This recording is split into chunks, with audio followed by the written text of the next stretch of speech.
സഹകരണ ക്ഷേത്ര ഉപദേശക സമിതി. ഇത് ചിരങ്കാവ് ശ്രീ ഭഗവതി ക്ഷേത്രം, ഭദ്രകാളി ക്ഷേത്രം. ചിരങ്കാവ് ഭദ്രകാളി ക്ഷേത്രമാണ് കേട്ടോ. അവിടുത്തെ വൈദ്യുത ദീപാലങ്കാരമാണ് ഈ വരുന്ന ശനിയാഴ്ച എഴുകോൺ പൂരത്തിൻ്റെ 3 ക്ഷേത്രങ്ങളിലെ ഭഗവതി ക്ഷേത്രമാണ് ഈ ചിരങ്കാവ് ദേവി ക്ഷേത്രം. ഏറ്റവും വലിയ മൈതാനമുള്ളത് ഈ ഒരു ക്ഷേത്രത്തിലാണ്. ഈ അമ്പലങ്ങളിൽ ഏറ്റവും വലിയ മൈതാനം. പിന്നെ ഒരുപാട് ചടങ്ങുകളൊക്കെ നിഷ്ഠയും ഒക്കെ ആയിട്ട് ഇന്ന് വളരെ പൂജ നടക്കുകയാണ്. പ്രത്യേകം ഐശ്വര്യ പൂജ നടക്കുകയാണ്.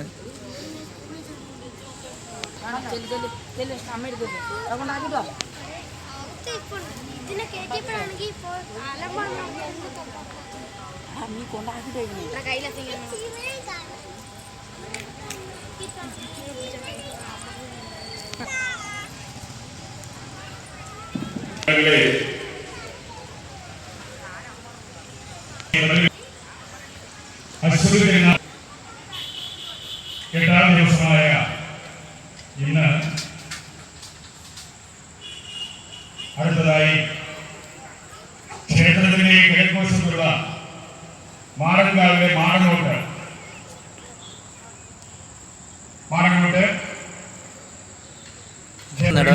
വടക്കേ ഭാഗത്ത് ക്ഷേത്രത്തിൻ്റെ ശ്രീകോവിൽ വടക്ക് ഭാഗത്തോട്ട് ഒരു ദേവീ പ്രതിഷ്ഠയുണ്ട്. ഇത് തുറക്കുന്നത് ഈ ദിവസം മാത്രമേ. വടക്കേ ഭാഗത്ത് ശ്രീകോവിൽ വടക്ക് 10 ദിവസത്തെ ഉത്സവത്തിന് മാത്രമാണ് ഈ ഒരു വടക്കേ ഭാഗത്ത് കണ്ട വടക്കേ വാതിൽ തുറക്കുക.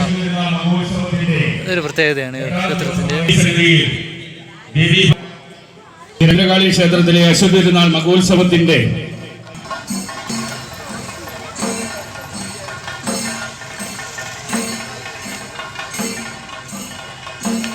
ഈ അമ്പലത്തിലെ വൈദ്യുതി ദീപാലങ്കാരത്തിന് ഭയങ്കര പ്രത്യേകതയാണ് എല്ലാ വർഷവും.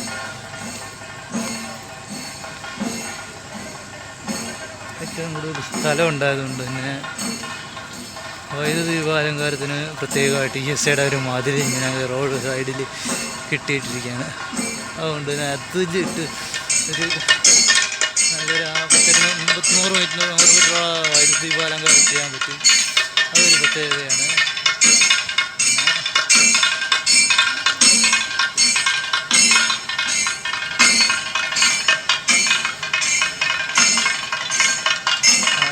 അവിടെ മാടങ്കാവാണ് കാണുന്നത്.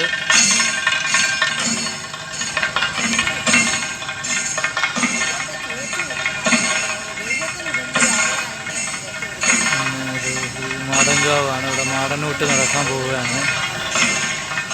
പിന്നെ ഏതാണ്ട് എല്ലാ വർഷവും കഴിഞ്ഞ വർഷം ഇട്ട് തുടങ്ങിയതാണ്. ഇവിടെ കാർണിവൽ ജസ്റ്റ് കിഡ്സിനായിട്ടുള്ള ഒരു പ്രോഗ്രാംസാണ്.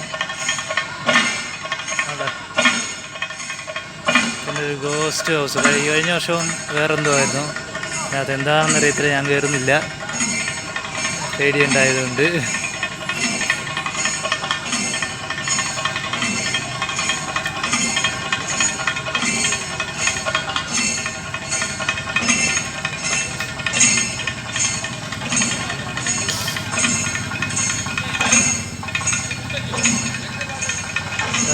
കിഡ്സ് സോണാണ് മൊത്തം. ഒരു ഗെയിമിന് 50 രൂപ. 3 ബോളുള്ളത് അത്രയും ഗ്ലാസ് ഇറക്കിയാൽ എനിക്ക് വെച്ചിട്ടില്ലേ.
ഇവിടെ മുതൽ അങ്ങോട്ട് നമുക്ക് കോയിക്കൽ ക്ഷേത്രത്തിൻ്റെ ദീപാലങ്കാരം കാണാം. എഴുകോൺ ക്ഷേത്രത്തിൻ്റെ ദീപാലങ്കാരം നേരത്തെ ഈ ചാനലിൽ അപ്ലോഡ് ചെയ്തിരുന്നു.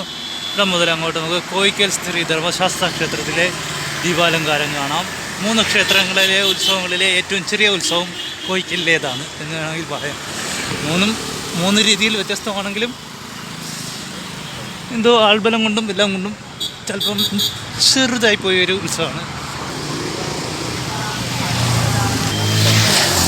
സ്ഥലമാണ് അവിടെ പാട്ടമ്പലം നിർമ്മിക്കുന്നത്.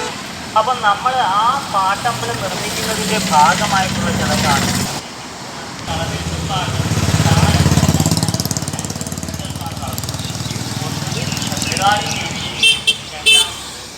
ധർമ്മശാസ്ത്രം. അത് ഭദ്രകാളിയുടെ കളമെടുത്ത് എന്ന് പറയുമ്പോൾ 2 കൈക്കളം, 4 കൈക്കളം, 8 കൈ, 16 കൈക്കളം, ഇത്രയും മൂലമന്ത്രവും ഒക്കെ ചേർത്തുകൊണ്ട് ഇതാണ് എഴുകോൺ റെയിൽവേ സ്റ്റേഷൻ. അതായത് ഒരു വിജയങ്ങൾ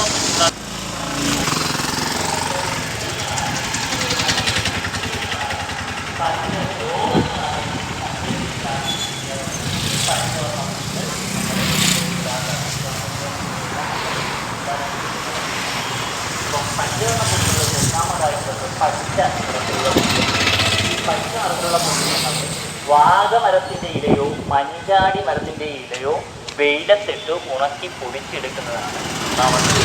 രണ്ടാമത്തത് മഞ്ഞൾപ്പൊടിയാണ്. ഇതാണ് കോയിക്കൽ ക്ഷേത്രം. കോയിക്കൽ തിരുവാര്യങ്കാവ് ശ്രീ ധർമ്മശാസ്ത്ര ക്ഷേത്രം എന്നാണ് പറയപ്പെടുന്നത്. ധർമ്മശാസ്താവിനൊപ്പം ഭദ്രകാളിയും ശ്രീ ദുർഗാദേവിയും ഒരുമിച്ച് വാഴുന്ന ക്ഷേത്രമാണ് ഈ ക്ഷേത്രം. ഇത് നാഗദൈവങ്ങൾക്കും പ്രത്യേക സ്ഥാനമുണ്ട്. ഈ ക്ഷേത്രത്തിന് നേരത്തെ പറഞ്ഞ പോലെ എങ്കിലും ഉത്സവം ഒരു വികാരമാണ് എനിക്ക്. പക്ഷേ ആനയില്ലാത്ത ഉത്സവങ്ങൾ അതല്ലെങ്കിൽ കെട്ടുകാശമാണ്. അപ്പം നമുക്കിവിടെ ഒരു രൂപമുണ്ട്. അതിന് പുറമെ കലാകാരൻ്റെ യുക്തിക്കനുസരിച്ച് ആ കണക്കിൽ ഭഗവതിക്ക് എന്തൊക്കെ കൊടുക്കാൻ കഴിയുമോ അതൊക്കെ കൊടുത്ത്, അതായത് മാലകളും ആയുധങ്ങളും ഞൊറിയാടുകളും വസ്ത്രങ്ങളും മുടികളും അങ്ങനെ നമ്മൾ ഭഗവതിക്ക് എന്തൊക്കെ കൊടുക്കാൻ കഴിയുമോ രൂപം ഇവിടെ നമ്മൾ കുറിച്ചിടും. അപ്പം കളം എഴുതി കഴിയും. 3ാമത്തെ ചടങ്ങ് കളം എഴുതി കഴിഞ്ഞാൽ പിന്നെ അടുത്ത ചടങ്ങ് വെച്ചൊരുക്കാണ്. വെച്ചൊരുക്കെന്ന് പറഞ്ഞാൽ ഒരു ക്ഷേത്രമാകുമ്പോൾ നമ്മൾ പറയുന്ന ഒരു ദേവി ചൈതന്യമുണ്ടെങ്കിൽ അതിനൊരു അറ്റ ദിക്ക് പാലകരുമുണ്ട്. നമ്മൾ ഓരോ കല്ലുകളൊക്കെ ക്ഷേത്രത്തിന് ചുറ്റാതെ ഇട്ടേക്കുന്നത് കാര്യം സങ്കല്പിക്കണം. അപ്പം അഷ്ടദിക്ക് പാലകരെ സങ്കല്പിച്ച് ഭഗവതിയുടെ അഷ്ടദിക്ക് പാലകരെ സങ്കല്പിച്ച് നമ്മൾ 8 നിലവിളക്കുകൾ കളത്തിന് ചുറ്റാതെ വെച്ച് ഒരുക്കുകയും അതിൽ നെല്ല്, അരി, നാളികേരം, സോമ്പൂല, വെറ്റില, കടച്ചില എന്നിവ അവിടെ ചുറ്റും പാടും. അപ്പം സന്ധ്യക്കൊട്ട് എന്ന് പറയുന്നത് ക്ഷേത്രത്തിൽ മാത്രമല്ലായിരുന്നു കളമെഴുത്തും പാട്ടും കണ്ടുകൊണ്ടിരിക്കുകയാണ്.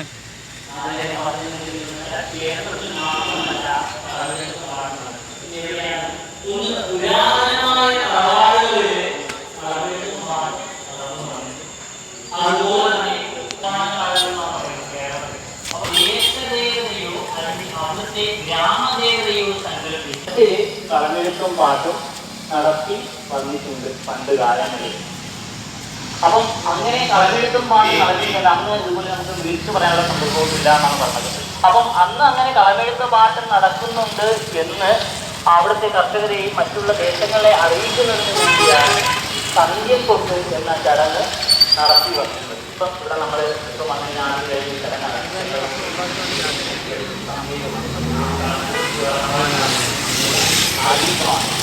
അപ്പൊ ആ അറിയിപ്പ് കിട്ടിക്കഴിഞ്ഞാൽ എല്ലാവരും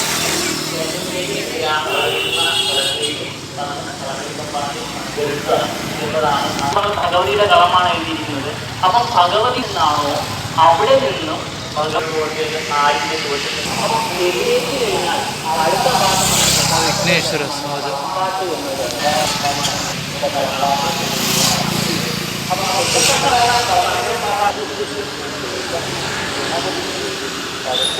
അങ്ങനെ അതിവിടെ അവസാനിക്കുകയാണ് ഈ ഒരു വർഷത്തെ ദീപാലങ്കാര കാഴ്ചകൾ. ഞാൻ എഴുകോണിലെ ദീപാലങ്കാര കാഴ്ചകൾ ആദ്യം വന്നിരുന്നു. ഇപ്പം കോയിക്കലിലെയും ചീരങ്കാവിലെയും ഒരുമിച്ച് ഒരു ദിവസം മുന്നിലേക്ക് എത്തിച്ചിരിക്കുന്നു.